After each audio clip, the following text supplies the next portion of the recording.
Hello friends, welcome back to my channel. ఈ video అయితే April 12th అండి. ఆ రోజు మా చెల్లి వాళ్ళ ఫస్ట్ వెడ్డింగ్ యానివర్సరీ ఉండింది. సో కీర్తన బర్త్డే అయిపోయాక 1 డే గ్యాప్ ఉంది. మరుసటి రోజు వెంటనే మా చెల్లి వాళ్ళ వెడ్డింగ్ యానివర్సరీ ఉండింది. తర్వాత నా బర్త్డే ఉండింది.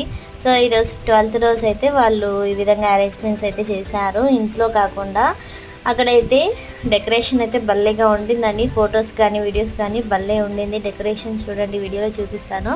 చాలా అంటే చాలా నచ్చేసింది నాకైతే. ఏమైనా చిన్న చిన్నగా ఈవెంట్స్ ఈ విధంగా చేసుకోవాలంటే ఇదైతే బెస్ట్ ప్లేస్ అనమాట. ఇది మంచి ఐడియా అనమాట.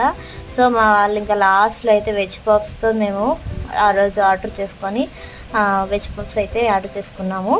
అయితే డిన్నర్ అంతా కూడా ఇంట్లోనే ప్రిపేర్ చేసి ఇక్కడికి వచ్చేసామండి. So only veg pups, cool drinks మాత్రమే అక్కడ ఆర్డర్ చేసుకున్నాము. ఫ్యామిలీ అయితే చాలా బాగా ఎంజాయ్ చేసాం మేమైతే. సో థ్యాంక్స్ ఫర్ వాచింగ్ అండి. Subscribe for more video.